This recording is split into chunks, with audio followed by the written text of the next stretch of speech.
Good evening, everyone. Hello, welcome. Thank you for joining us this evening. My name is Raz Siegel.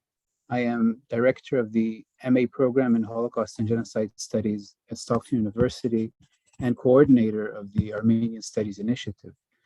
Our program this evening opens with an artwork, Eshkemed Revisited, the result of a special collaboration between Kumari Dance Ensemble in Armenia and Stockton Dance faculty and students. This collaboration was facilitated by Mariana Smith, an artist and associate professor of visual art at Stockton University, who will introduce the piece in a minute. Mariana Smith received a Bachelor of Fine Arts in Miniature Painting from Moscow College of Applied and Industrial Arts. After immigrating to the US in 1992, she received a Bachelor of Fine Arts with an emphasis in printmaking from the Columbus College of Arts and Design in Columbus, Ohio, and an MFA from Cornell University. In her studio, Mariana Smith combines printmaking, miniature painting, and digital video installations to address the nature of immigrant dislocations and an unrealized dream of a homeland. Smith's work has been exhibited in the USA, Italy, China, Ireland, UK, New Zealand, Taiwan, Guam, Russia, and Armenia, and was displayed at the State of Ohio Governor's Mansion in Columbus, Ohio. Mariana, turning it over to you to introduce the artwork. Thank you very much. Thank you, Raz. It is my honor to be part of this event. And to begin, I will share my screen really quickly to introduce this collaboration that is kind of rather multi-layered. So I introduced a short video of Stockton dance performance. And this collaboration is based on inspiration from the Kumari dance group that is working in Gyumri in Republic of Armenia. And it was inspired by the music of Sayat Nova, an Armenian poet, Ashug of 18th century, and rearranged by Kachatur Avetisyan, the contemporary composer who works in Gyumri.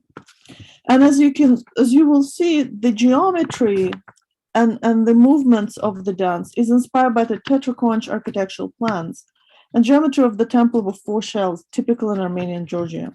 And this motif of sacred and architectural and ornamental geometry is woven into overall structure of the Kumari dance and the Stockton students responding to that in space. And you will see how it reflected with the various 90-degree hand movements. The main source for the costumes is the traditional taras, specifically from the Jacob Havatinyan painting, who was born in multinational Tiflis, which became a major center of Armenian culture in the 19th century. The main sketch of the costumes is specifically based on the portrait of Natalia Tiomyan, but it was changed to reflect the copper color that symbolizes the strength and also implies that these are the dancers who also could be interpreted as sculptures, as moving statues. I met with the Kumari dance group when I was exhibiting in the gallery of Aslamazian sisters. And this is one of the unique galleries that showcases the women artists in Armenia and internationally. So there I was showing a video installations, and we invited Kumari dance group into the space. And then when we combined their presence and the moving video space, that really became the foundation to take the idea further into the collaborative composition that you will see in a minute. So at the end, before I show you the video, I wanted to share the words of Bo Hancock, who with Caitlin Pittenger worked on this collaboration. The choreographic process for the Eshkemed Revisited began like many creative endeavors these days, via Zoom. Translating from Armenian into Russian and from Russian into English, the collaborative team slowly pieced together a shared dance based on geometric designs. The 4 dancers of each cast representing the 4 natural elements, water, fire, earth, air. Using a symmetry to show contradiction, subtlety and restraint and movement, we developed sculptural fielding and we found kinship through the video space. We found a responsive palette of movement to the original video created by Ermine Manoukian, director of the Kumari Dance Ensemble. And that response was a delicate balance of connecting to, highlighting, contrasting, and adding to the textual world she and her dances created. Rather than making a new video to edit together, we wanted to enter their world through the projected image. This created a ghostly space of bodies layered on bodies, highlighting the colors and qualities of the original, and generating a third space that is neither the world of the Kumari dancers or the world of the Stockton Dance Company, but a space in between. So with that, I'm going to switch my share to a video presentation.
Thank you.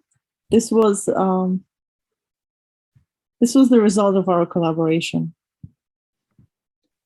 Thank you so much, Mariana. That was beautiful. And we turn now to our panelists. It's a pleasure, it's an honor to have with us this evening Dr. Ümit Kurt, good friend and colleague, and MAHG alumni, Cynthia Ruggerio.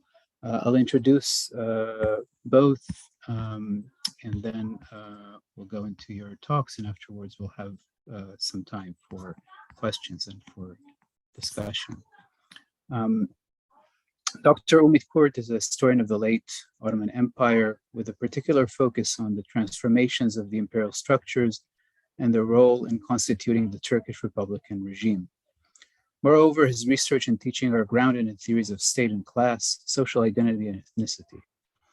He completed his doctoral dissertation in the Department of History at Clark University, and since then he has held a number of postdoctoral positions in the Center for Middle Eastern Studies at Harvard University and in the Armenian Studies program at California State University in Fresno. He is the author of The Armenians of Aintab, Economics of Genocide in an Ottoman Province by Harvard University Press 2021, and currently is a research fellow at the Polonsky Academy in the Leer Jerusalem Institute and teaching in the Department of Islamic and Middle Eastern Studies at the Hebrew University of Jerusalem. He is also Vice Executive Secretary of the International Network of Genocide Scholars, INOGS.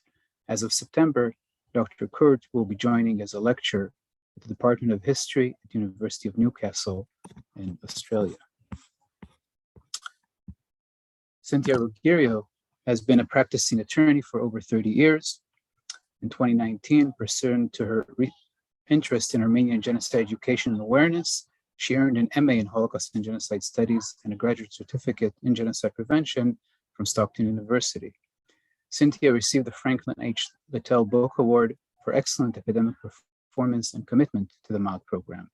Cynthia's primary area of academic research concerns genocide and cultural loss.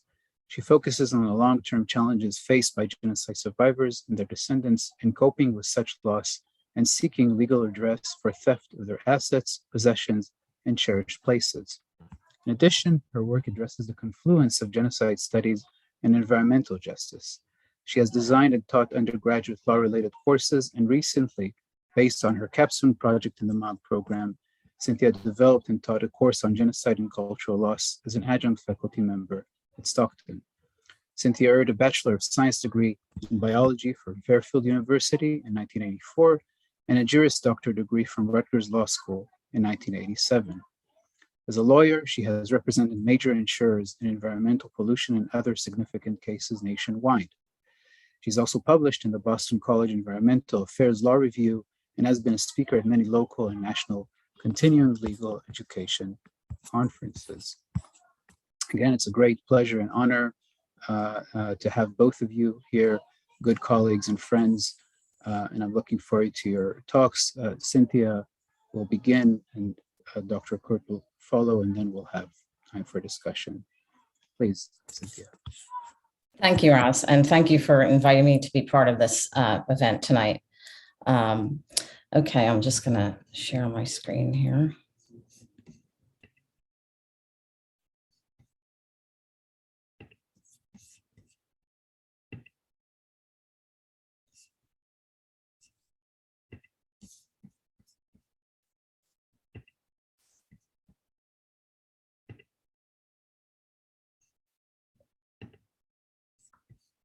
Oops, 1 second.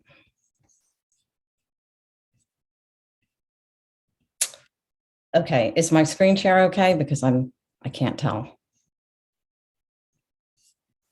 Yes, Cynthia. Okay, great. Okay. Tonight, Dr. Kurt will be talking about his book, The Armenians of Aintab, which is a deeply researched and powerful analysis of theft and cultural destruction during the Armenian Genocide.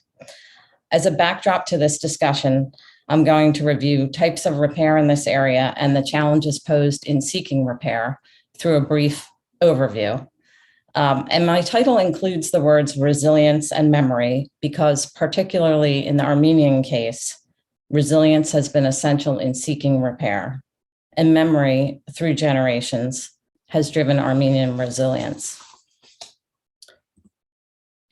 Dr. Kurt's book begins with his personal story of going to the Papyrus Cafe in his hometown and learning how Armenians once lived there. He emphasizes that erasure, both cultural and physical, is the endgame of genocide. Citing Raphael Lemkin on this, he states, as Lemkin points out, genocide is a process not only of destruction, but also of construction. By the time genocide perpetrators are destroying one group, they're also constructing another group or identity. And as many of you know, Lemkin developed the concept of genocide and pushed for the United Nations genocide law that exists today.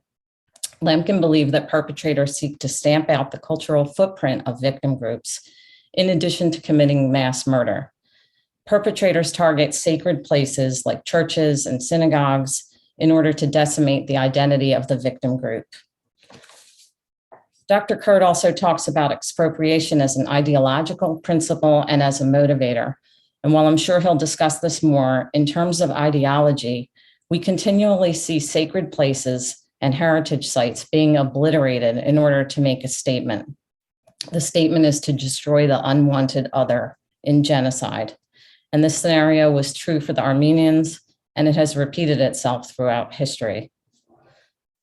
We see this today, for example, with this slide showing a building that is regarded as a Ukraine cultural heritage site that was recently hit by Russian forces. This is the type of decimation that jars the foundation of victim groups. Despite Lemkin's views on culture, the 1948 genocide law doesn't address cultural destruction. The law was passed after Nazi leaders were prosecuted for war crimes at Nuremberg. And in the wake of the Holocaust, lawmakers were focused on the breadth of mass murder. Although Lemkin wanted a provision in the law that would prohibit the destruction of language, of libraries, of museums, schools, places of worship, this section was ultimately dropped. The genocide law passed in 1948 addresses mass murder or physical destruction only. So perpetrators can be criminally prosecuted and imprisoned, but there's no recourse for the cultural destruction that they cause in the law. As a result, present-day remedies are dispersed and limited. So how do victims seek redress or repair in this area now? This slide is a very broad overview of various remedies that are available. And we just saw what can be considered artistic remembrance through the wonderful dance video and the collaboration of the Stockton and the Kumari dance groups. And in addition to that, emerging international law is also slowly but surely becoming significant. Dr. Kurt touches on early restitution efforts in Ayantep, which were shut down by the Kemalist movement. And as we know, Turkish denialism has since blocked any meaningful restitution or reparations. Importantly, though, in situations of genocide, civil lawsuits have been effective in raising awareness of the plight of victims. And civil lawsuits often also lead to laws that make it easier to sue. Since the 1990s, there have been many such Holocaust-related lawsuits filed in the United States. These lawsuits were prompted in part by the release of archives after the fall of the Soviet Union. These archives provided previously unseen documents on Nazi operations that gave rise to the Holocaust civil suits in the United States. And after Holocaust survivors successfully sued to recover insurance proceeds in the United States, Armenians began to pursue similar lawsuits. Many here are familiar with Henry Morgenthau, who was the ambassador to the Ottoman Empire during the genocide. This slide includes an excerpt from Morgenthau's memoir. And here he's describing a conversation with Turkish leader Talat Pasha. Pasha's talking about the state's desire to cash in on insurance policies issued to now dead Armenians. Morgenthau also mentions New York Life Insurance Company here. And in 1999, New York Life was sued in a case brought by Martin Marutian in California. Interestingly, this excerpt was also important in and of itself in guiding those who put together that lawsuit to identify records of insurance policies. So I'm going to show a short clip of the Marutian lawsuit now. That gives you a little more background. Martin Marutian displays the evidence proving that his uncle bought a life insurance policy shortly before the Armenian Genocide. He paid his dues every month until he died, along with most of the family in 1915. On the paperwork, the insurance company states, "Killed by the Turks during the massacres." It will have taken Martin Marutian 92 years to collect that money, thanks to this document. Until now, the company refused to pay as it deemed that the entire family had perished. Martin sued and won, but it wasn't just about the money. I said I wanted, first of all, for all the heirs to get what was due them, and also for the public to know about the Armenian Genocide, because all the Armenians in Turkey were slain. So Marutian accomplished his goal of raising awareness about the genocide when his case settled in 2004, and New York Life paid $20 million to some 2,000 claimants led by Marutian. The Marutian lawsuit also gave rise to a California law making it easier to sue along the lines of what I mentioned earlier. And although a few successful lawsuits followed the Marutian case, looming in the background was a debate in the courts regarding the power of a state to pass laws that could be said to impact on U.S. foreign policy. Later lawsuits were essentially shut down by a federal court ruling that using the phrase, quote, Armenian genocide, close quote, in a state law, specifically in a California statute of limitations law, could be seen as interfering with U.S. foreign relations with Turkey.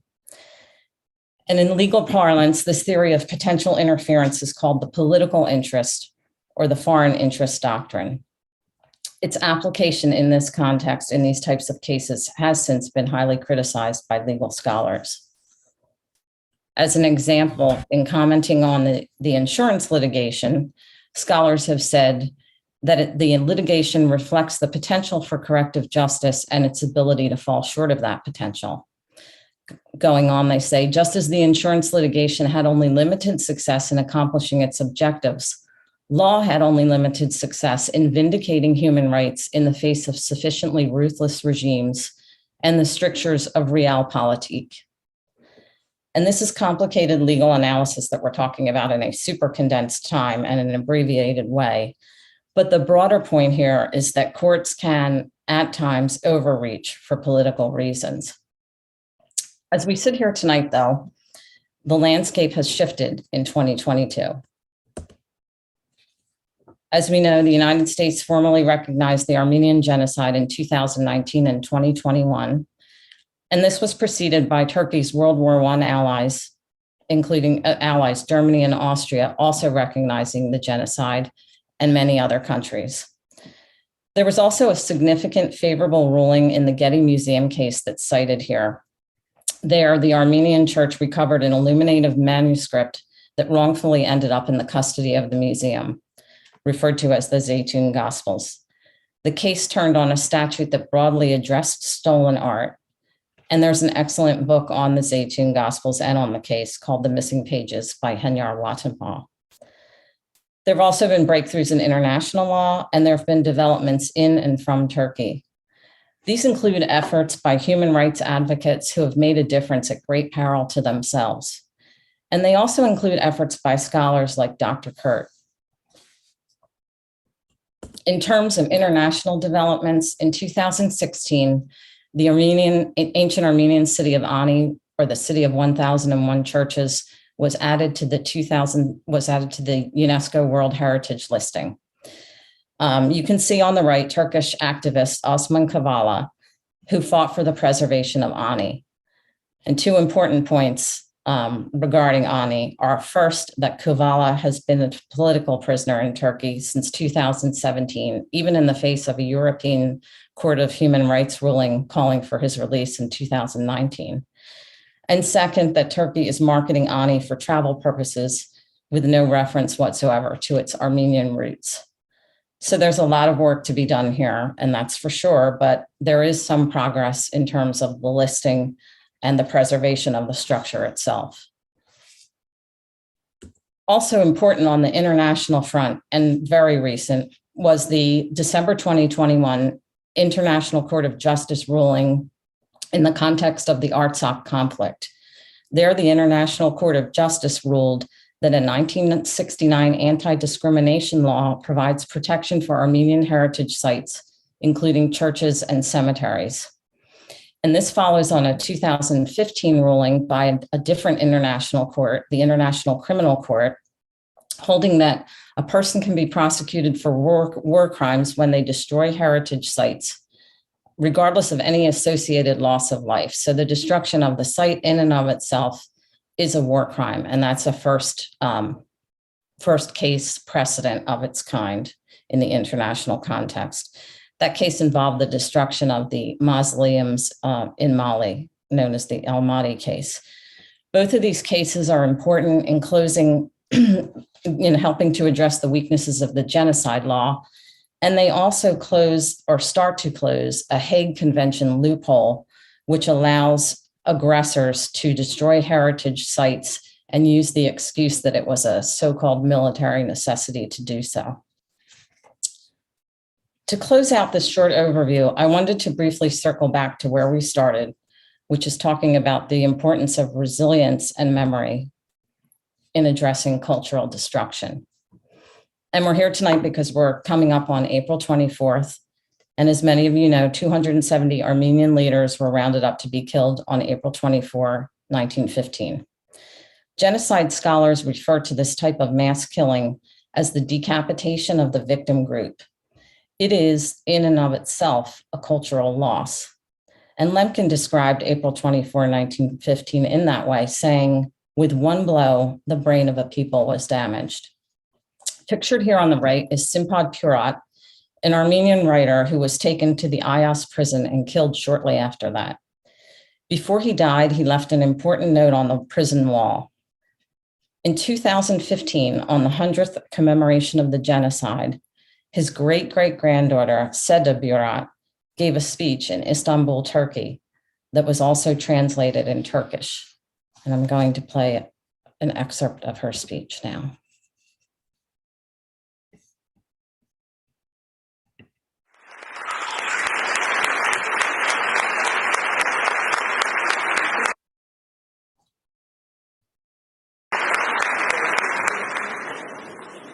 Yes, I am sure we will be killed, but the intent of the war is clear. The Turks will lose a lot, but the Armenian race will not die. I am a dead man now, save my writings.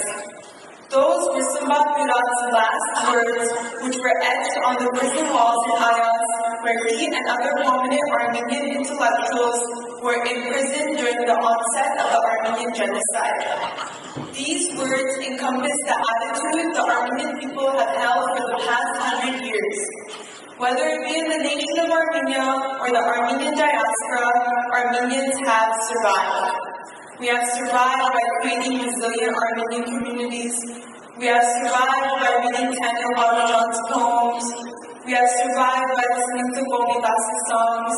We have survived by reading Simpad Purat's plays. We have survived by our strong passion and connectivity we feel for our culture and our land.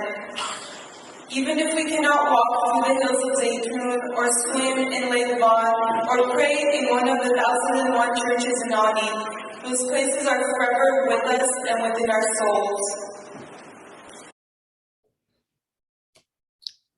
And those are very powerful words. And in the end, we can talk about legal theories and the politics of the day, but the real power to overcome deep loss through genocide is driven through survivor resilience and memory. It's also driven by those who reach out to openly acknowledge losses suffered years ago And Dr. Kurt's book is another important step in this direction. And we're honored to have you here, Dr. Kurt, to talk more about it with us. So with that, I'm going to turn things over to you, and thank you again, Roz, for the opportunity to participate. Thank you so much, Cynthia. Ümit, please. Thank you so much, Cynthia, for such a powerful presentation and enabling me to say more about the subject matter. And it's a great pleasure for me to be with you here in this special occasion. And I would like to express my gratitude to a colleague and my dear friend, Professor Siegel, for making this event happen for all of us. In the next 15-20 minutes or so I want to talk, what I want to do is talk about my book, The Armenians of Aintab. So I will briefly talk about the main contours of the book with its specific focus on property liquidation and confiscation process. And I will also present a unique kind of report, which was a report of a liquidation commission founded in Aintab in September 1915, and how this liquidation commission sold out the properties of Sarkis Yakupyan, who was a Protestant Armenian from Aintab, deported, and how his properties were liquidated, so-called officially sold out to local elites of or notables of Aintab. So I will present these documents at the end of my presentation. So my book basically digs into details of the Armenian dispossession that produced the homogeneously Turkish city in which I grew up. In particular, I examined the population that gained from ethnic cleansing. So records of land confiscation and population transfer demonstrate just how much new wealth became available when the prosperous Armenians who were active in manufacturing, agricultural production, and trade were ejected. Although the official rationale for the removal of the Armenians was that a group posed a threat of rebellion, I showed that the prospect of material gain was a key motivator of support for the Armenian genocide among the local Muslim gentry and the Turkish public. So when I say Turkish public, I am referring to Turkish, Kurdish, and Arab civilian, ordinary Muslim groups as well. So those who benefited most, provincial elites, wealthy landowners, state officials, and merchants who accumulated Armenian capital, in turn financed the Kemalist nationalist movement that brought the modern Turkish Republic into being. So the economic elite of Aintab was therefore reconstituted along both ethnic and political lines. So this rising elite of a newly established regime gained power and legitimacy through the cleansing of the Armenian community and spoliation its property. So their tacit partnership in crime highlights the economic motives prevailing in almost 3 decades of violence faced by the minorities around the turn of the century.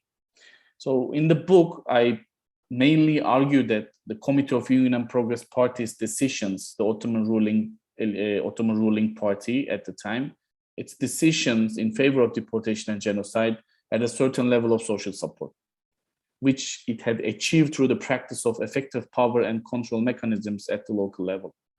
Therefore, the role of the local agents and provincial elites deserves closer examination. So here, I analyze social dynamics of the place, Aintab, which is situated in the southeastern part of Turkey, 55 miles away from Aleppo border. And I analyze the social dynamics of the place in which local version of Armenian genocide was happening. So this political party, the CUP, relied to a considerable extent on the cooperation of the local administration and elites, political institutions, and ordinary people in Aintab, in the city. In this sense, my work highlights how the CUP and their local collaborators were able to mobilize local community, and how this process was facilitated through the appropriation and redistribution of Armenian properties. So local actors in Aintab were not simply engaging in implementing orders or opposing them. Rather, they function as active and key historical agents that was present throughout the process. Therefore, it can be claimed that the Armenian genocide was as much a top-down process as it was bottom-up. So the relations between the central power and local authorities were not unidirectional, but multifaceted. Genocide and plunder were certainly centrally planned, but also one facilitated by local incentives and motives. So my assertion helps me elaborate on a central problem in the history of the Armenian genocide. How did perceptions of citizenship and belonging, articulated both on the state level and between neighbors, change over time? And why did local relations between neighbors and within a local community end up becoming violent and destructive? Expropriation and plunder of movable and immovable properties here was an essential component of the destruction process. For parts of the local population in Aintab, the acquisition of Armenian property was a strong motivation to participate in the anti-Armenian measures. So the prospect of personal enrichment in that sense served effectively to implicate and integrate the local collaborators within the process of destruction and looting. This book thus provides new analysis on both levels, the state and the local community, but looking at them together. I also consider my work to be an integral addition to the late Ottoman and early Republican scholarship for two reasons. First, it addresses key questions of the period. Second, it does so by offering a radical shift in approaching these questions. The most striking aspect of this shift has to do with the focus on one particular area, namely that of Aintab in southeastern Anatolia, or East Mediterranean in Cilicia region. For understandable reasons, much of the previous work done on the genocide concentrated on a micro understanding of the nature of the events, with a particular emphasis on the central governmental policies devised and implemented by the CUP. Local accounts, however, was used only to illustrate the implementation of these policies at the ground level by presenting cases collected from a variety of provincial locations. My localized focus also allows for a very efficient way of tackling the chronological complexities of the genocide, especially with respect to the possible antecedents in the late 19th century and post-genocidal developments during the Turkish War of Independence and early years of the Republic. As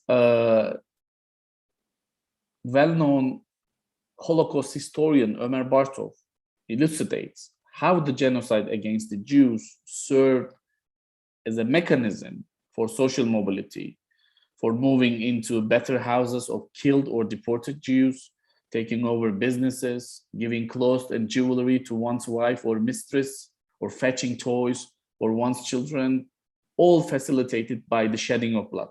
In the same vein, as well as eradicating the Armenian community, deportation itself was a means of reorienting the Muslim population to a new ideological identity. More than enriching individual perpetrators, plunder was a way of rewarding the quote-unquote reliable resourcing immigrants and refugees in order to properly integrate them, and creating a Turkish Muslim bourgeois as a driver of national modernization in a Darwinian world of struggle, let's say. So first of all, the book offers a fresh take at analyzing the murder and plunder of the Armenians of Aintab. It portrays the socioeconomic and political undercurrents, which reinforce the foundation of a genocide in the making.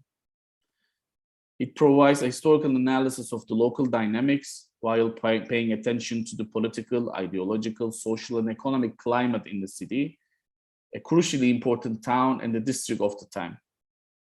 So by combining socio-political and socio-economic historical methods, the book treats Aintab as a microcosm to elucidate the confiscation and transfer of Armenian properties. It shows that this process is an essential component of a genocidal policy and demonstrate how the prospect of material improvement served as a major incentive for garnering the support and involvement of Muslim gentry in the Armenian genocide. So it shows the Armenian genocide and its redistribution of wealth to local Turkish or other Muslim groups help nationalize the economy and help create new local elites. So accompanying the massacres, the confiscation and plunder process of Aintab Armenian properties can be divided into 3 periods. In the first period, World War I, both the CUP itself as well as Muslim elites and ordinary Muslims pillage Armenian wealth. In terms of the CUP policy regarding the removal of Armenians from the economy, a clear legal framework was required. These laws and statutes came to be known as the abandoned properties laws. In the second period, post-World War I, 1918-1921, after the Ottoman defeat, the process of restitution commenced in the city, but was later discontinued. In Sykes-Picot Agreement, concluded secretly on May 19, 1916, France and Britain carved the Arab territories of the former Ottoman Empire into spheres of influence. So under Sykes-Picot, the Syrian coast and modern-day Lebanon was annexed by France, and Britain took direct control of central and southern Mesopotamian territories. And based on this agreement and the 7th article of the Mondros Armistice in October 1918, British forces occupied Aintab in December 1918. The primary and most urgent tasks of the British occupation forces were to facilitate the return of Armenians to their homes, to restore their properties and assets, and to find and deliver Armenian women and children who had been held in Muslim households to their families or relatives. So Armenian survivors start to return to their hometowns in December 1918, most immediately concerned with discerning how their movable and immovable properties would be returned to them. So the issue of restitution of properties was of pressing matter for the Ottoman government. Related orders were sent to localities and necessary legal regulations were issued. However, the British decided to cede the city to the French by signing the Syrian agreement with the French government on September 15, 1919. So according to this agreement, the French forces would replace the British in October 1919. This situation that disrupted the restoration process. Local authorities became reluctant to return the Armenian properties to the survivors, even if ordered to do so by the Minister of Interior. Although houses were occasionally returned to their rightful owners, in most cases, local authorities refused to evict the present occupants. So additionally, the rise of the Kemalist national movement in both in Ankara and in the city, in Aintab, in 1919-1920, put a halt to the restitution process as well. So what happened? In the face of the French occupation, local nationalist Kemalist forces instigated armed struggle against the French. Throughout the Turkish-French war in Aintab, which started on April 1st, 1920 and ended with the Kemalist defeat, and the city surrendered to the French military forces in February 1921, the Armenians of Aintab allied with the French. Yet, despite their victory, the French ultimately decided to retreat from the city in February 1921, leaving it in October 1921 to the Kemalist forces in accordance with the Treaty of Ankara. In the third period, post-1921 period, with the total departure of the Armenians from Aintab, and they ended up in Aleppo and Beirut, basically, the confiscation and plunder process was completed. With the new administrative and legal regulations implemented under the domestic laws following the Lausanne Treaty in 1924, and with other bilateral agreements signed between France and Turkey in 1926 and 1932, invalidating the return of properties. All movable and immovable assets of the Armenians who were forced to move to Aleppo and Beirut were appropriated. Armenian properties were mainly sold by auction to Aintab's local elites who participated in the Turkish-French War and who supported the national forces financially and logistically. These auctions were organized by Internal Revenue Office of the city and the local administration's initiative. Economic wealth began to change hands following the Armenians' deportation. So this wealth was liquidated by the commission and was used for various purposes. With the redistribution of Armenian properties, a new wealthy Turkish Muslim elite class emerged in Aintab after 1915. So it's possible to divide the emergence of this new class into two periods. The first period took place between 1915 and 1918, when Aintab's new elite bourgeois was born. The second period was from 1921 to 1922, when this new class social status was consolidated through the liquidation of Armenians' wealth and property. So after the CUP issued the decision for deportations, Ottoman Armenian citizens were prohibited from selling, renting, or transferring their properties. Therefore, the state systematically managed to confiscate these assets, and highly detailed laws were prepared regarding how these properties would be appropriated. This whole process was put into action by commissions established by the CEP government, and these commissions were called Abandoned Properties Commissions and Abandoned Properties Liquidation Commissions. Through the laws and regulations issued during the period of the CEP government, a very complex, detailed action plan was presented regarding what was to be done with the properties left by the Armenians, but no legal arrangements were introduced regarding the values of these properties that were supposed to be returned.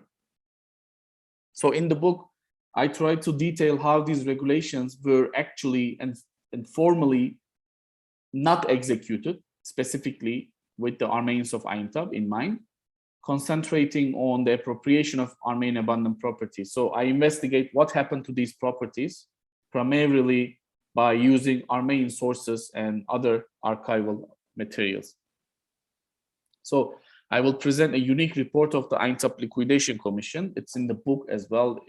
It's previously undiscovered, that documents the liquidation process on the ground. It's the first of its kind in demonstrating how numerous government officials and other individuals from different classes, particularly Aintab Muslim elites, including property assessors, auction houses, trustees, estate agents, notaries, and transport companies, and so forth, were employed to manage the administration and sale of Armenian assets through the abandoned properties laws. So this Yakupian family, Yakupians, I will examine how Armenian properties were plundered and liquidated by focusing on the personal history of this Armenian family in the city. It also sheds light on how thousands of Armenian families lost their wealth. So two documents provided by Sarkis Yakupian's family to me offer a previously undiscovered aspect of the liquidation process in Aintab. So Yakupian's lists are of great significance, as they hint at what information on liquidated Armenian movable and immovable properties the Ottoman archives might conceal. So Sarkis Yakupian was deported to Hama in December 1915. He survived the genocide, and then he came back to Aintab for a while, and then after the French left the city, Sarkis Yakupian also was forced to leave the town and ended up in Aleppo, Unfortunately, he died in Aleppo in 1922. He got typhus. I acquired these reports of liquidation commission from his grandchildren living in LA. By the way, liquidation commissions were founded in 34, 35 provinces and districts in Anatolia, including Aleppo in Aintab. Liquidation commission made a list of liquidated movable and immovable properties of the deportee. One copy of this list or record was supposed to have given to the deportee. Other copies and sale records were written in notebooks. They call it hesap defteri. Those notebooks had 2 copies. One was kept by the president of liquidation commission, and the other copy by responsible secretary of the CUP. So we know for good that these records do exist, but they are all inaccessible for researchers. Over the course of my almost nearly 2 years research in Ottoman Prime Minister archives in Istanbul, all my requests to see these records were denied. The first Yakupian document includes a list of the family's properties registered by the Ottoman Bank in order to be submitted to the Aintab Liquidation Commission immediately following the family's deportation. The second document consists of another list which indicates the commission auction results, along with the detailed information of buyers and prices of these assets.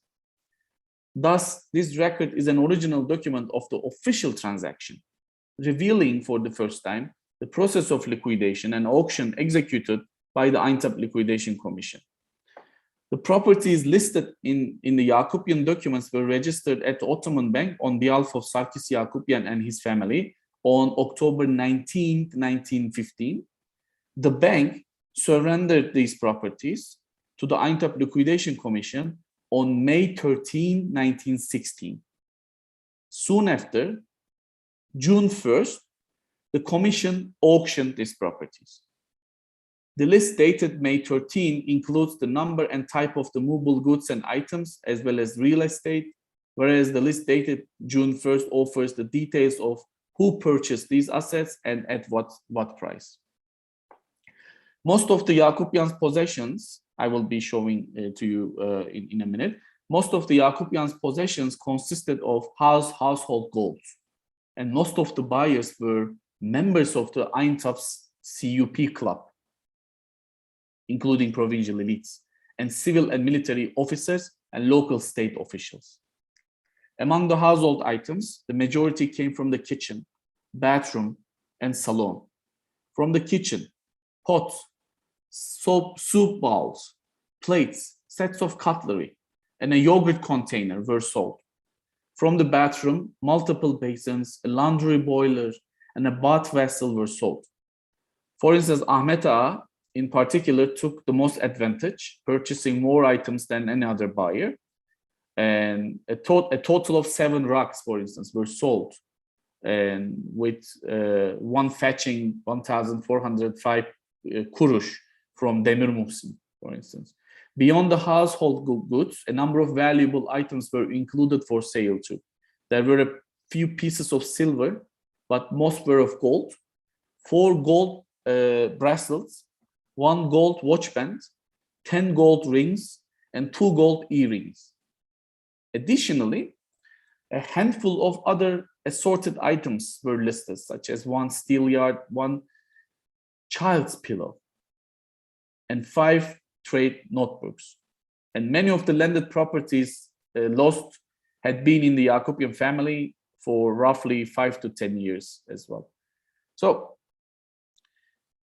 upon close examination, the list of buyers from various familiar names from Aromandonyan's perpetrator list, for instance. Who was Aromandonyan? Aromandonyan was an Armenian lawyer arrested on 24th of April 1915 alongside other Armenian intellectuals based in Istanbul. He was sent to Çankırı and Ayaş, but he was lucky enough to break his hip and hospitalized, and he was off the hook. So he was in Aleppo, and he was protected by the Mazlumian brothers in Mazlumian Hotel in Aleppo. So towards the end of war, he started to collect testimonial accounts, documents from various districts regarding what happened to Armenians during the deportation. And then he piled up all these documents and materials, and he brought them with him all the way to Paris and founded Nubar Library in Paris, 1928, and he became the first head of this library. So in Armandonian documents, there were perpetrator lists from various provinces and districts of Anatolia, including Aintab. When you look at the buyers of these properties and the perpetrators' names in Armandonian list of Aintab, they were the same guys.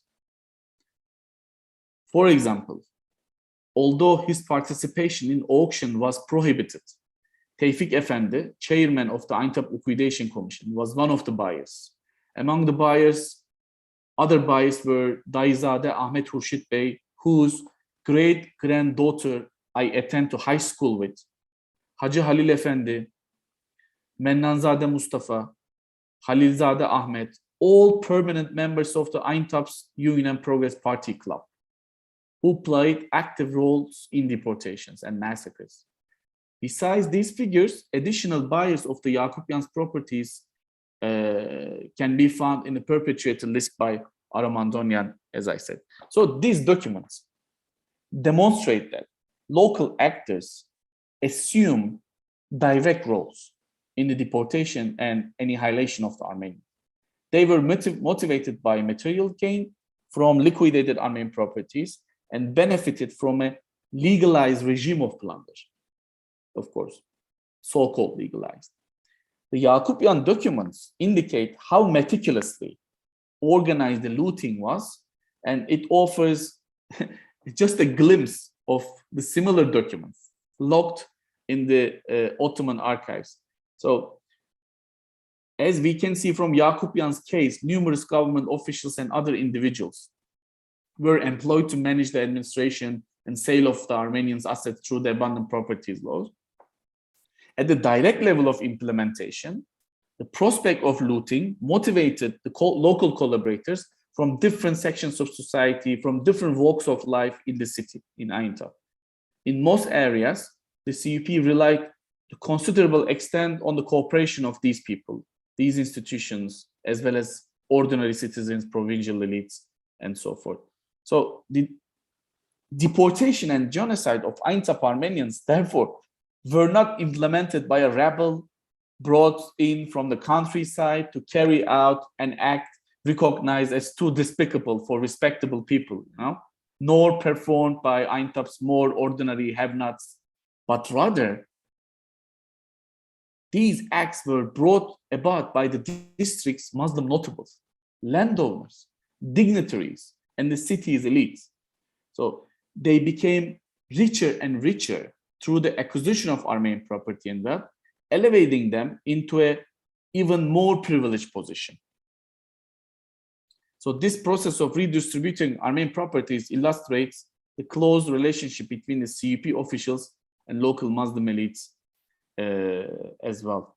So if you want, let me share my screen with you to show you this list. Sorry. Let's do the following. Yeah. Okay. So this one is the first list. As you see on the left row, movable goods and assets, an item like pot. So 2 pots, for instance, it was sold for 62 kurush to Tevfik Efendi, a bath basin, copper basin, bath vessel, laundry boiler, and they were all sold out to these, buyers like Pekmezci Muhsin, Ahmet A, Demir Muhsin, Hasan Hüseyin, Ahmet A. Most of the buyers were, the same guys. And another list, again, these rugs owned by Sarkis Yakupyan, they were sold to Mennanzade Mustafa Efendi. He was an active and founding father of the Aintab CUP club, for instance. Kürt Muhsin, as you see, a Kurdish guy, was also involved in this looting process as well. And another list, so these items were found in a tin and submitted to the Aintab Abandoned Property Liquidation Commission as they were on May 13, 1916. So golden rings, silver watch, gold bracelet, so 4 gold bracelets, for instance. And you can see the quantity of these valuable items as well. So this last photo is quite compelling and telling for me, because most of the buyers, as you have just seen their names, are among them in this photo. So thank you so much for listening.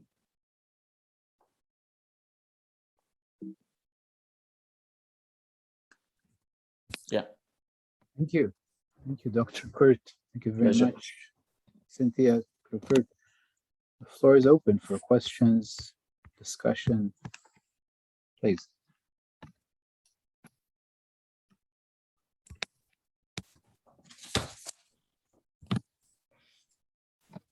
I had a question about the church, the St. Mary's Church, which you talk about in your book, and that it was occupied during the genocide. And then did they demolish it, or is it still there? They didn't demolish it, and it was never demolished. It has been restored, or was subject to restoration over the course of time. First, during the genocide period, the church was used as a military garrison, and then in 1921 and 22, it was used as a prison for military deserters. And then in 60s and in late 70s, actually, it was used as a prison for revolutionary leftists and extreme right-wing youth in Turkey.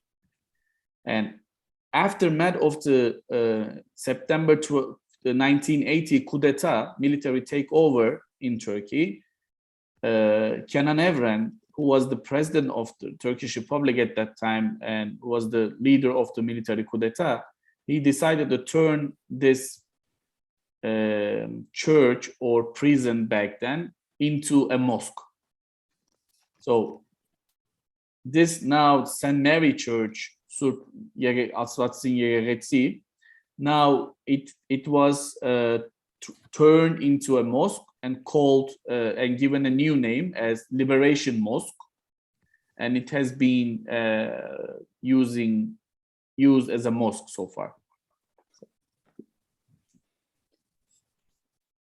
Carol and Peter, please.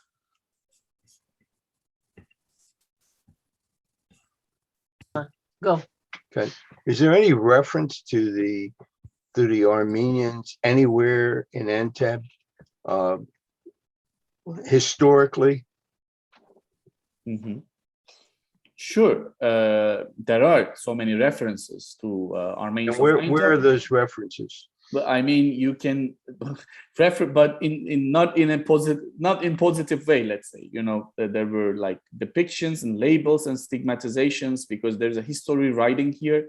The history of this city was written by local elites of the city as well. So these local people, these local elites, I mean, and then they turned into urban bourgeois in 60s and 70s in Gaziantep. So they were also local literati. They were well educated. So they wrote history of this city by themselves. And in these books, locally published in local libraries of Gaziantep, they are all available. and you can see so many references to presence of Armenians, how they treason the country, how they treason their Muslim fellows, how they collaborated with the French, and how they just left the town and without blooding their noses and so forth. That kind of statements and stigmatizations you can see. So it was a prejudiced characterization of the historic population. Yes, pretty much. And it continues to this day. I mean, there have been recently published like three. There is this municipality. Antep is a metropolitan municipality, Gaziantep. So in the particular branch of the municipality is dedicated itself to write and publish books about the history of the city. And they commission with like certain historians. Most of them are nationalistically inclined historians, and by being commissioned by metropolitan municipality, they are still producing like history books about the history of Aintab in the same way, in the same understanding, and in the same direction we have just talked about. So it's a prejudiced presentation of the still ongoing, justifying the historic acts to purge the Armenians from the history of Antep. Yeah, I would say so. Can I ask a question? Go ahead. So what I find interesting, and thank you for researching this, I think your work is really groundbreaking. Thank you. But I we talk about the destruction of churches and historic places that has been ongoing for a long time. I also find it curious how they have changed the names of all the cities so that there's no Aintab anymore. It's Giza, whatever. And it just continues as a way of erasing memory as well, I think. And we're absolutely powerless to do anything about it. And over time, it will just, all of these places will be gone from everyone's memory. Absolutely, you are right. And it's not specific or peculiar to Aintab. It's a general sweeping pattern. Yep. And it's exactly the same case for every single district or town or city where Armenians were mostly populated, overwhelmingly populated, or were just inhabitants of this city. So they didn't have to constitute the majority, but they were there. But despite that, when you come and see the Armenian neighborhood, the old Armenian neighborhood in the city, it's still intact, and of course, there's these houses and these, other schools, Armenian schools and churches, not only the Orthodox Gregorian Church, there were Catholic Church, Franciscan Church, Latin Church, Protestant churches. Of course, these buildings now have been turned into boutique hotels and coffee shops, mostly, and owned by private people and so forth. But the texture of these buildings are still standing. The architecturally, spiritually, and so forth. That's why I always say, when you go to Armenian neighborhoods or Armenian quarter of the city, even though it's now there's no Armenian exists in this neighborhood, but underneath and beneath of every single stone and sand, you can see the Armenian spirit, Armenianness in this space. Actually, I'm curious. That's one other question. What prompted you to begin this research? Are you 100% Turkish? Are you 1% Armenian? What prompted this? It has nothing to do with my ethnic background at all.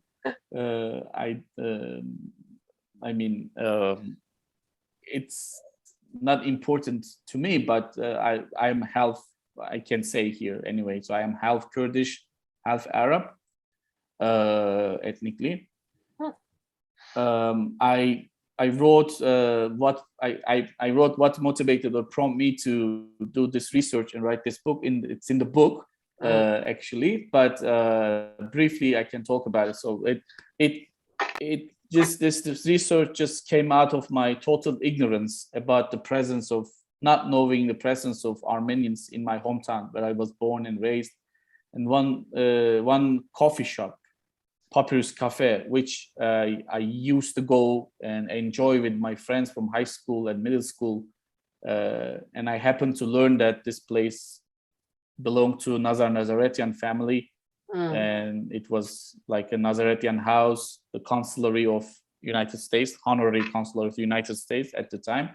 So that was the main motivation for me to dig into it. So to learn how this transformation or robbery came into existence, you know. That's a really moving aspect of the book. I mean, just the way that you go into the context of the research that way, I thought was really very powerful. Thank you. I would just add on the cities and the places that there is a lot of effort to document and catalog Armenian cities in the Ottoman Empire. And also there's a growing movement of digital reconstruction that's going on, even with Artsakh. And so there are things being done. It's not the kind of preservation that you want, but it's better than no preservation whatsoever. And they're in many different forms. So.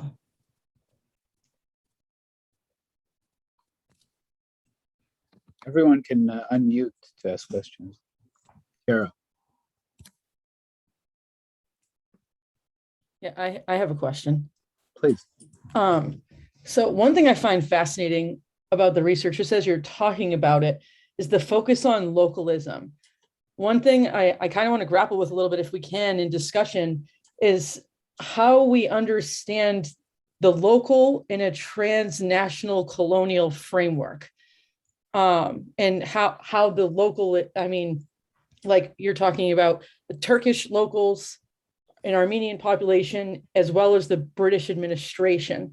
One thing I find fascinating is this transnational colonial connection between Armenian Muslims and, say, Palestinian Muslims. So like, what is this research specific to, would we say, just particularly the Armenian genocide case, or can we move beyond Armenia and look at property destruction, management, appropriation as something pivotal to really like the transnational colonial idea? Yeah, thank you so much for it's a great question. Actually, when I say or I use the concept of local, actually I'm referring to this Ottoman notion of ayan. Okay. Ayans. So this ayans, they came into being in the Ottoman Empire in the early 17th century, and they became like partners of empire. They were first like centrifugal forces and challenging the central authority. Of course, the central authority in the Ottoman Empire, it was the period for Ottoman Empire to like lose some power and coming up with the defeats in the battlegrounds and grappling with centralizing the state and keeping up pace with the modern Europe and so forth. So in this kind of historical atmosphere and historical setting, these ayans became more and more powerful, and they wanted more political, they were economically privileged, and these economic privilege, they want these economic privileges turned into political representation. So, and these ayans basically, they were provincial notables. They were provincial notables. They were also functioning as a mediating institution between central government and the local government as well. So they also their political power emanate from that as well. So in that sense, there are resemblances between these aspect of locals and its counterpart in modern Europe, especially. What was the other part of the question? This transnational aspect. I think definitely what distinguishes Aintab from other towns or districts or provinces in Asia Minor in the Ottoman Empire, to me, and as a result of my research, was that economic motivations were so palpable, so concrete, so substantial, and it always went hand in hand with their articulation or renderings of their ideological and political feelings, sentiments, statements, and so forth. That therefore I kind of push economic motivation, and I put more emphasis on that. But that does not necessarily mean that economic motivation was the only reason why people, not only local elites or notables, but also ordinary Muslims, actively participated in this destruction process. Of course, there were ethnic Turkish nationalism, it was quite strong, and there were ideological standpoints. There was a role of ethno-religious ideology as well. For instance, jihad, declaration of jihad in November 1914, it really found its expressions within the empire as well, not only for the addressing to Muslims in the under the British colonialism or French colonialism and so forth.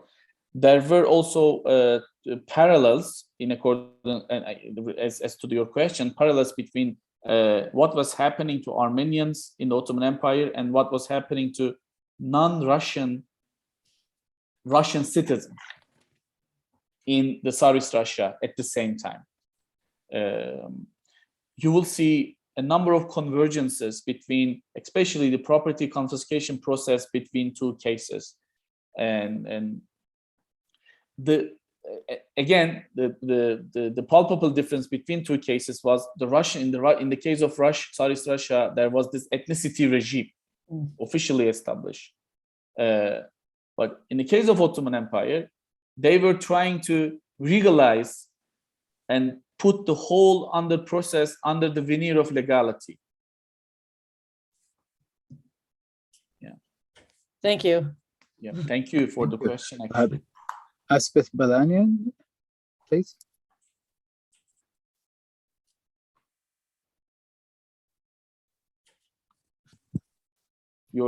We can't hear you. He's muted.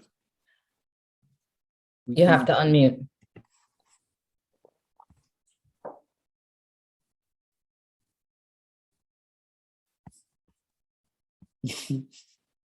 I think that your microphone is not working, Asbeth. Would you like to write your question in the chat?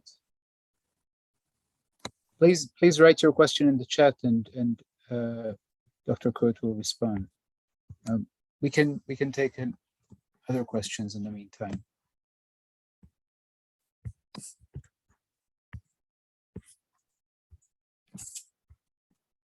I would just add on the laws while we're waiting your summary of the laws. I mean, the parallels with Nazi Germany and the series of laws, it's really amazing. And you can just go through the whole sequence, what the law is directed at, itemization of property, confiscation of property. Like first you must register it, then we're taking it. And it just follows just the same exact, really fascinating path.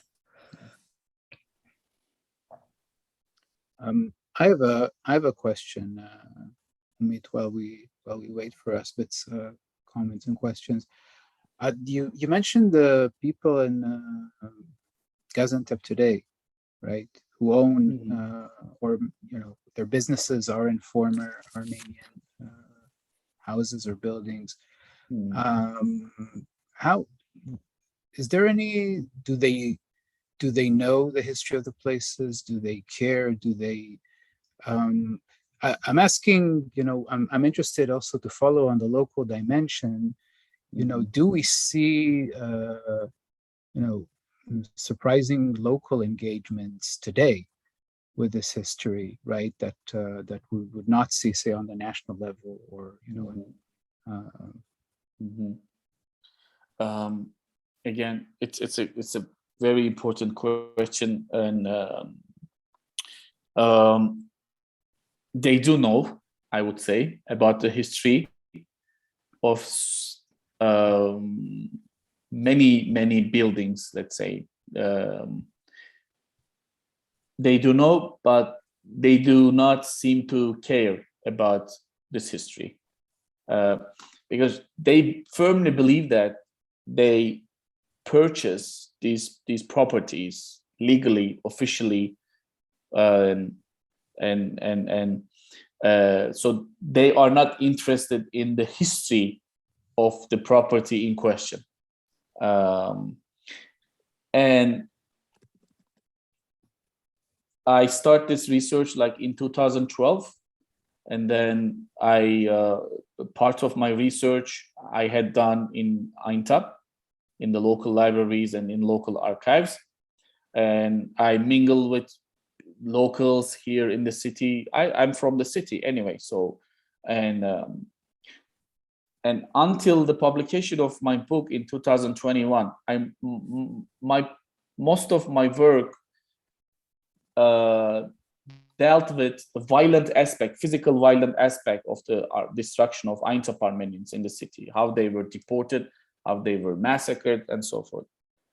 And reactions were not tremendous while I was writing about these kind of matters. Once I got into this property issue, and then reactions became so vociferous, so outrageous. They were really infuriated at me, and they expressed this anger. They were so upset with me because I did dig into this subject, and I start to talk about trajectory and the history of individual properties, institutional properties, and so forth. And I was giving names. I was uttering names and so many names, and those names were quite famous and well-known elites of the people of the city, and they were founding fathers of the history of this city, and they wrote the history of this city as well. So that has been the outcome of my research. So, but they are not like ignorant or like unaware of this history. They know the history of the property or place or location, whatever they are engaging with. And in the book, during my research, I was trying to pinpoint and localize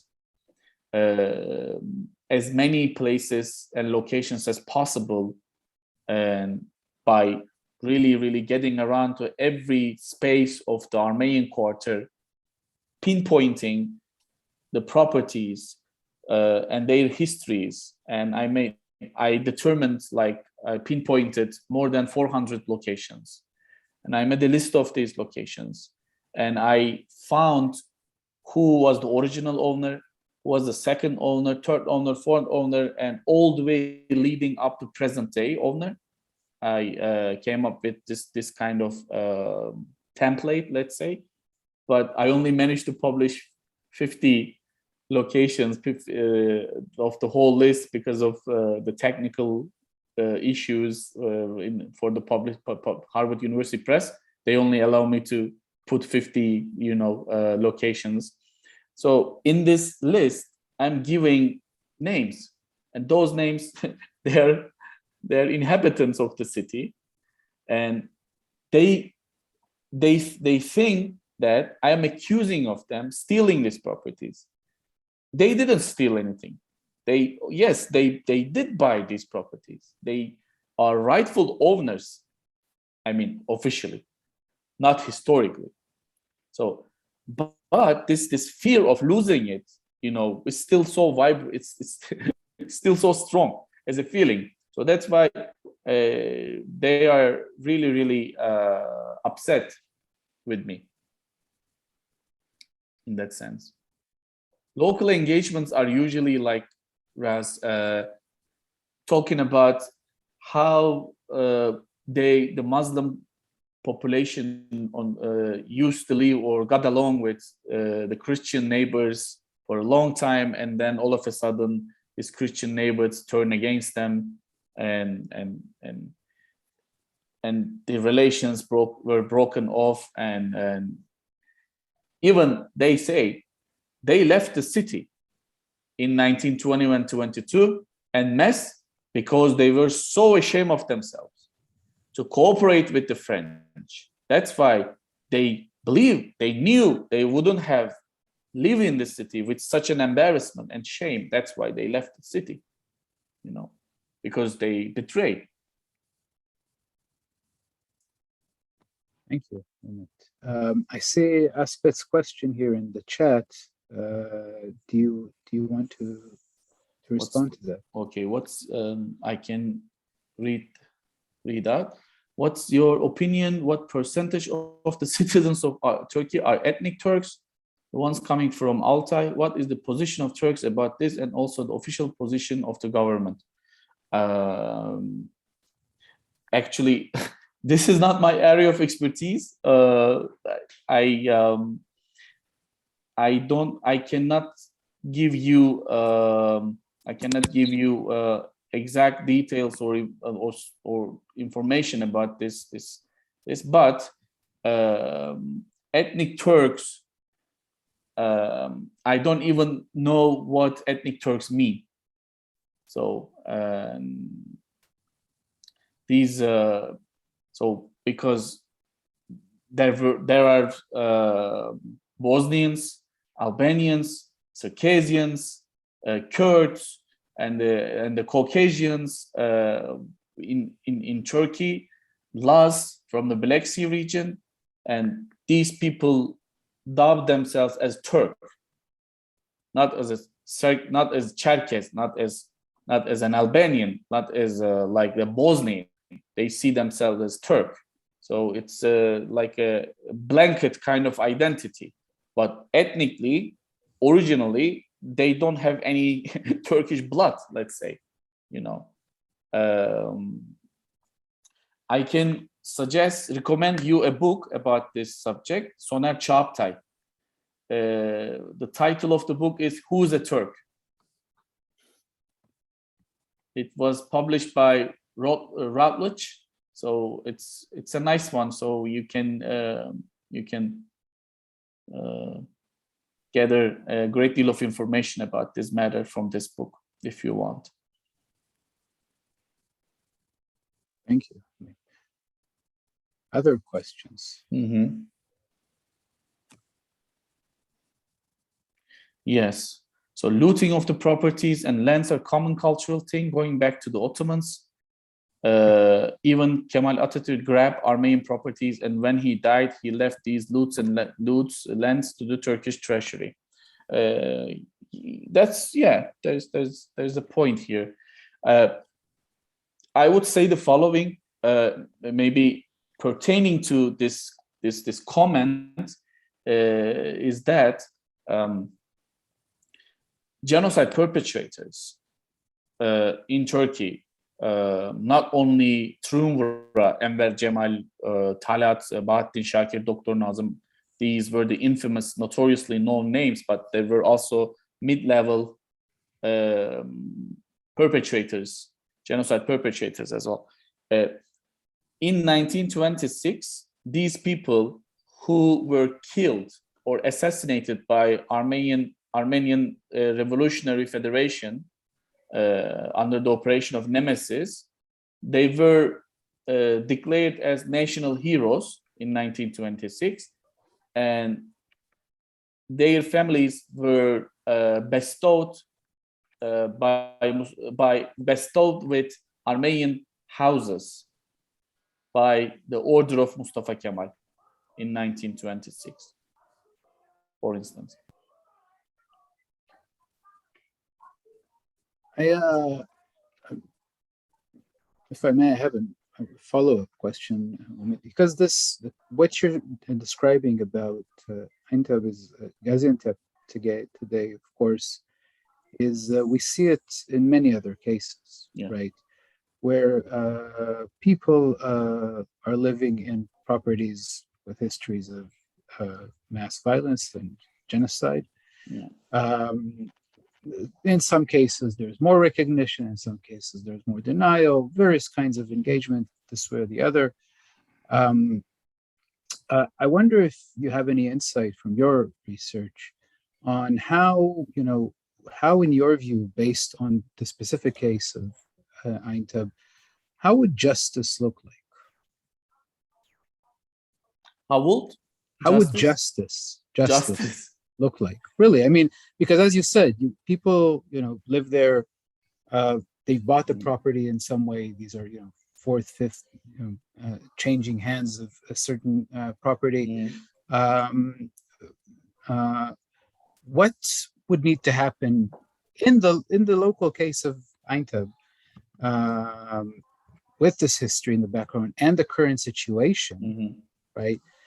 That would be considered a process of justice. It's a tough question for me to answer. Actually, maybe I can only try to answer out of my experiences, observations. Actually, for most of them, in the eyes of most of them, this is their right to own these properties, to keep them. So, and I'm not talking about the present owners now, for instance, because they bought the properties from the previous owner, and then the previous owner bought it from the other owner. But I'm talking about the 30s and 40s. So actually, it was their understanding of justice to own these properties. To them, what was not just was that so many locals who actively participated in Turkish-French War in 1920-21, supporting local Kemalist movements, local national forces. Aftermath of the war, when the properties were being distributed, they believed that they didn't get what they deserved. That was injustice. They deserved 3 keys of 3 houses, but they only got 1. Another guy got 3 keys, but he was not on the battleground. When the French forces occupied the town, this Ahmet Efendi guy, let's say, he ran away. He escaped to his farm in Aleppo.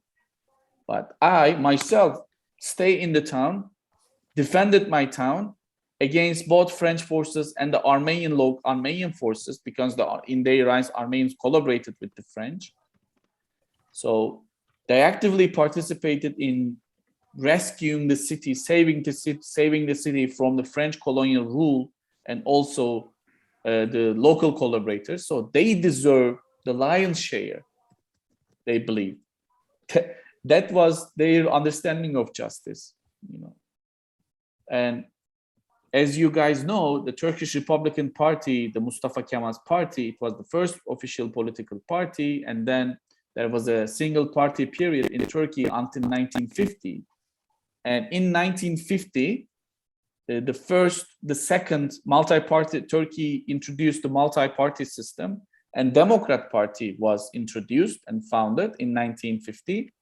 These guys who believed they didn't get what they deserved as a result of this process, they became members of Democrat Party. So political and economic, interest, stakes, and the whole confrontations going around these lines, also politically determined their political tendencies and political leanings as well.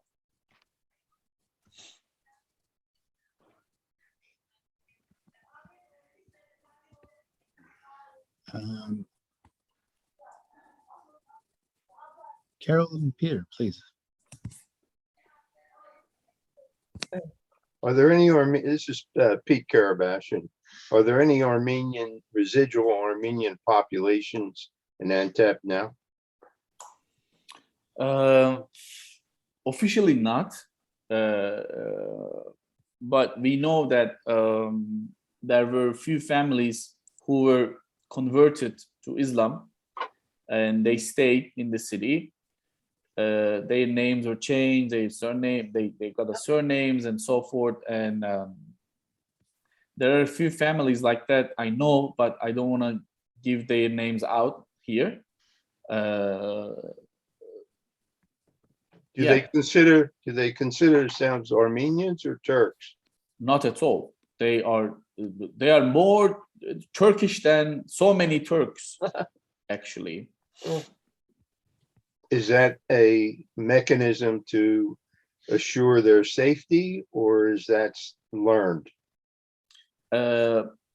Primarily for their safety, and there is also they also believe that. I mean, if you stick to something like over the course of years, this you start embracing it, internalizing it. Mm-hmm. So there is also the psychological aspect as well, but its original point was to protect and to survive and stay alive as well. Are you familiar with the book Hidden Nations by Hajjatian, who studies he finds these enclaves of historic Armenians who have converted to Islam throughout Turkey. And the linkages and some of the dialects that they speak are directly linked to the Armenian language. Exactly. Yeah. I have a couple of encounters, but as I said, for their safety, I don't want to. Correct. And I ask you not to do that. Exactly. So yeah. I have a question too. So to this question of is there a time when justice can be accomplished? I really think that there are windows of opportunity for justice, and that those windows come and then they close. And when I look at the history of Aintab, when the French defeated the Muslims there, that was the opportunity to exact justice and bring the Armenians back, and then they failed. And I think the great powers of the world have continually failed to meet justice at those windows of opportunity. They continue to do it today, what we're watching in Ukraine. But I think that's what happens. It's not continual opportunity, but there are windows of time, and when they're missed, then the situation worsens.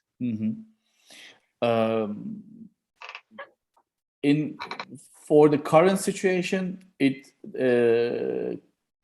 really closely related to political climate in Turkey. To have a possibility of the window of opportunity in the way in which you have described, and if the political climate is relatively better in Turkey, there's really a ground or space for us to discuss these matters, negotiate, discuss, also not only get along or a friendly manner, we can also confront, but at least we have a ground to talk all our problems. We can have a discussion, we can, heated debates and so forth. We are deprived of this kind of ground now in Turkey, not only for the Armenian issue or Armenian genocide, but this is the same for the Kurdish question, the Kurdish population, and also other minorities in Turkey, because the political climate, as you may have been following, it's extremely grim and bleak in Turkey now. So that's therefore there was a window of opportunity. I totally agree with you. To me, for instance, until 2016 even, and even Erdogan's speech for commemorating the Armenian genocide without naming it, it was, relatively speaking, for sure, it was a step as well. But now we are so far away from that because of the political climate. But I also think that the work that you did in identifying properties that belong to Armenians it goes to the core of why there has never been a reconciliation, because from the eyes of the Turk, that if those properties are identified and linked to current families, then there is a restitution that must occur. And that is why you will not see them acknowledging it, because the more work that is uncovered, like what you've done, the more that restitution, it becomes a reality, because now people can identify. Yeah, absolutely. That's why denialism in Turkey not only has to do with the state, it has to do with society. Yep. Societal groups. It doesn't only come from the state level. It has been strengthened, reinforced, and supported by different sections of society. Yep. Yeah. No, it's definitely an interesting conversation. To go back to Roz's initial question about what justice would look like, it goes basically with what everyone's talking about right now. The question's a bit more complicated, though, because justice, it comes at least in 4 different forms. And particularly when we're talking about genocide, lots of people focus on restorative justice. Of course, you have distributive, talking about the economy. That's really the project here. Procedural, so fairness, making sure everyone gets what they're owed. Retributive, so like punishment, whatnot. But restorative, I think, is important, particularly because it focuses on a notion of rightness. And for me, this is actually rather problematic when it comes to localization, because that which is right is that which is technically local, and that which is local in this case is actually wrong. So how do you go about a restorative justice project that tries to make sense of the right and wrong of locality?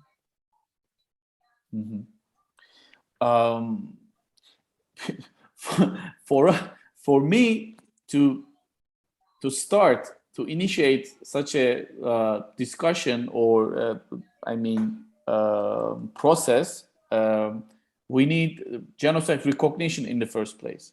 Yeah. So without recognition, without acknowledgement, we can't just move forward, move to the other step. And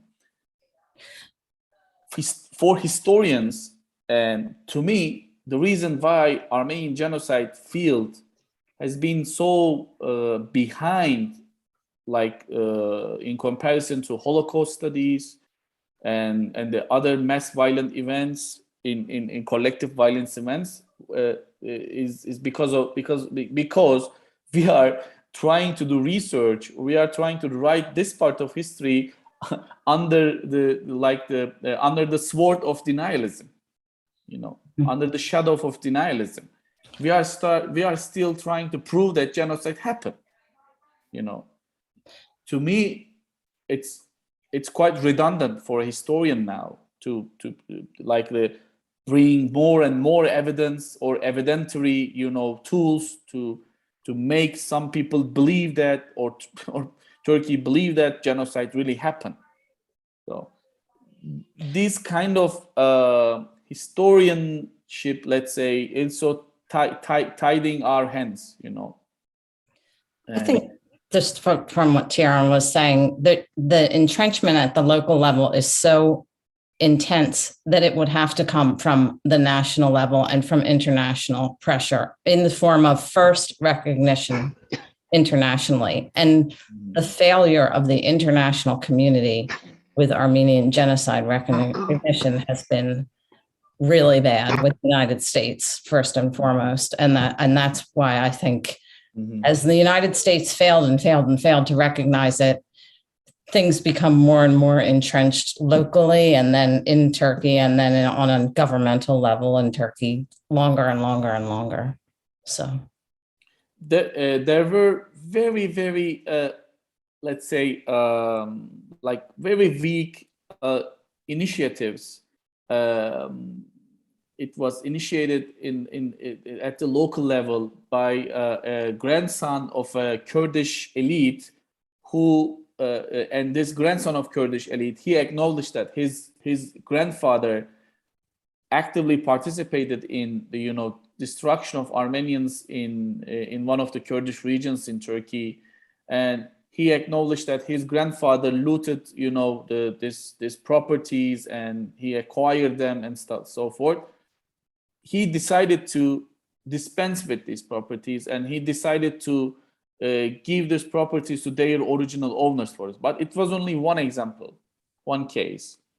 And another, as opposed to that, there were other cases, even though descendants of the same Kurdish elite, descendants of other Kurdish elites, because the progressive Kurds are more prone to acknowledge the genocide. They are more they are more liberal and progressive about this matter. Descendants of certain Kurdish elites, and there are Kurdish parliamentarians among them.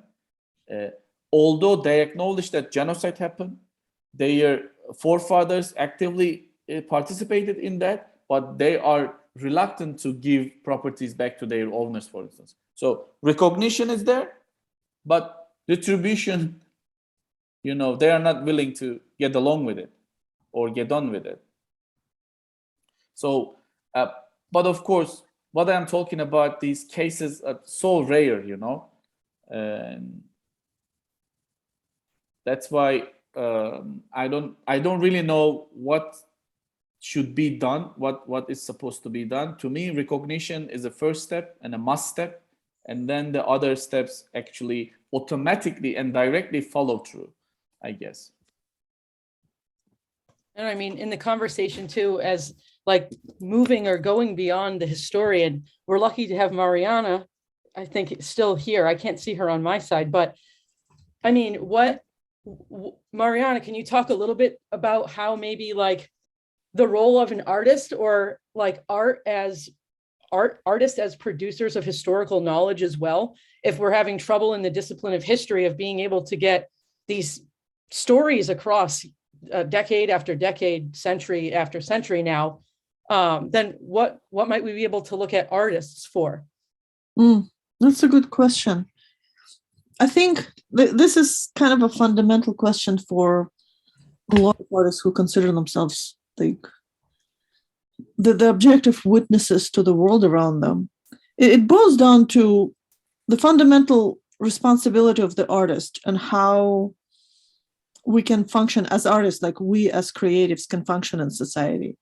I think to be effective artists, what they can do is they insert the action or they insert a disruptance into the comfortable flow of narratives, be it propaganda, be it historic modification, the winners who write the history. Artists have the capability of disrupt that with the music, the writing, the stubborn images. And what happens, I think, especially in the 21st century with the contemporary art function, usually artists no longer make the image that is put on the wall, witnessed, consumed, and then you move away.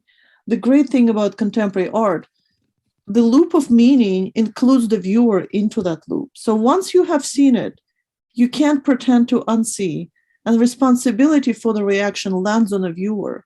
So we as artists can loop people into questioning their own responsibility and forcing them to at least face their own apathy. And I think that would be important for the artists to work in relationship to the global community that is woefully inadequate in the response to the history of Armenian genocide.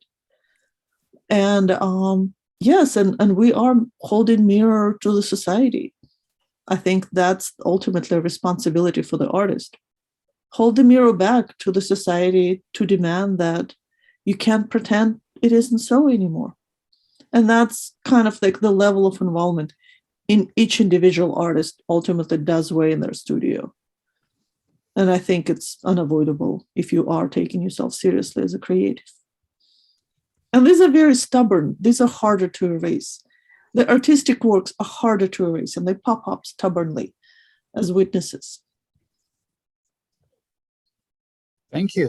Thank you very much. And I think it's a good note to end on. Some hope, some disruption. So thank you very much, Dr. Ümit Kurt. Thank you, Cynthia Ruggerio. Thank you, Mariana Smith, and also for the collaboration with the Armenian and Stockton dance group. And thank you, everyone, for joining. It's starting to be very late, but for Ümit, it's very, very late. So thank you, Ümit, for joining. Thank you so much. With us, for having this important Pleasure. discussion. And I wish all of you a good evening, a good morning, Ümit, and a good weekend. Take care, everyone. Thank you so much. Thank you.